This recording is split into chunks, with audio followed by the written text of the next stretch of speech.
अरे तिकडे एवढी गर्दी होती, मग ठरवलं की फक्त मुखदर्शन घेऊनच घरी जावं, कारण अजून 4 तास तेथेच गेले असते. म्हणून तुम्ही सुद्धा भीमाशंकरचा प्लॅन करत असाल आणि पहिल्यांदाच जाणार असाल तर हा व्हिडिओ तुमच्यासाठीच आहे. कारण व्हिडिओमध्ये देवाचे दर्शन तर आहेच, पण मस्त ट्रेक, वॉटरफॉल आणि निसर्ग बघायला भेटणार आहे. खरंच हा निसर्ग बघून तर माझं मन खुश झालं. तर मी आणि माझ्या हजबंडने श्रावण महिना असल्याने भीमाशंकरला जाण्याचा विचार केला. 16 ऑगस्टला ते आणि मी आणि त्यांचे फ्रेंड आम्ही बेलापूरहून रात्री 1 वाजता ट्रॅव्हल बसने भीमाशंकरच्या पायथी असणाऱ्या खांडस गावात गेलो आणि 4 वाजता तिथून ट्रेक सुरू केला. अर्ध्या तासानंतर आम्ही गणेश घाटातून ट्रेक करत या घाटातील सुंदर असं गणपती मंदिरात पोहोचलो. तेथे गणपतीची काकड आरती करून आम्ही पुन्हा जोशात डोंगर चढायला सुरुवात केली. 5:30च्या आसपास आम्ही पदरवाडी गावात पोहोचलो. तेथे आमची छान अशी नाश्ता व चहाची सोय केली होती. श्रावण महिना असल्याने साबुदाणा खिचडी म्हणून नाश्ता होता. हलका नाश्ता करून आम्ही पुन्हा ट्रेकला सुरुवात केली. वातावरण थोडंसं थंड होतं आणि त्यातच पाऊस यायला लागला.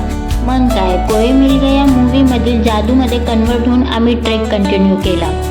पावसात ट्रेक करणं म्हणजे काय वेगळीच मजा आहे. खूप छान वाटत होतं आणि या रस्त्यात खूप सारे बोर्ड्स आहेत, यामुळे रस्ता चुकण्याचा चान्सच नाही आणि खूप इझी सुद्धा पडतं. छान वातावरण होतं आणि दर 2 पावलावर छोटे छोटे वॉटरफॉल होते आणि वाहणारं खळखळ पाणी, थंडगार हवा, समोर धुकं, खूप छान वाटत होतं.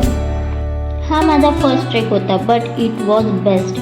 मध्ये मध्ये थकल्यासारखं होत होतं, सवय नसल्यामुळे पाय दुखत होते, पण हे सुंदर वातावरण बघून, हा थोडा थोडा येणारा पाऊस आणि पडलेलं धुकं, हा सुंदर निसर्ग बघून आम्ही बाकी सगळं विसरून हे सगळं फील करत, एन्जॉय करत चालायला लागायचो.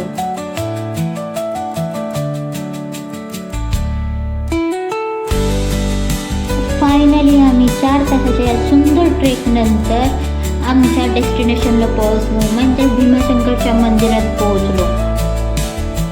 खूप जास्त गर्दी होती. त्यात श्रावण महिना आहे म्हणून खूप जास्त गर्दी होती. खूप लांबून लांबून लोक आलेले होते. मग आम्ही मुखदर्शन घेण्याचंच ठरवलं आणि मुखदर्शनच्या रांगेत लागलो. 9 वाजेपर्यंत आमचं मुखदर्शन झालं.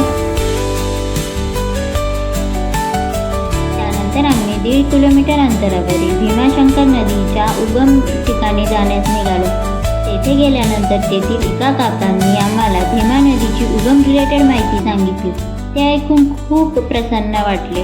तेथील स्वच्छ असे भीमा नदीचे गोड पाणी पिऊन आम्ही दरीतील गुप्त भीमाशंकर आणि सुंदर धबधब्याकडे जायला आम्ही परत 2.5 किलोमीटर चालत सुंदर अशा धबधब्याखालील गुप्त भीमाशंकर लिंगाचे दर्शन घेतले.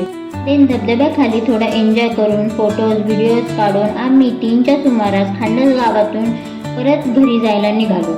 आणि खरंच हा ट्रेक एकदम बेस्ट आहे. एकदा तरी नक्की जा, मजा तर येतेच खूप आणि सगळ्यात भारी म्हणजे खर्च पण खूप कमी येतो. आणि माझा व्हिडिओ आवडला असेल तर माझ्या व्हिडिओला लाईक करा, शेअर करा आणि माझ्या चॅनलला सबस्क्राईब करा. So bye, take care, thank you.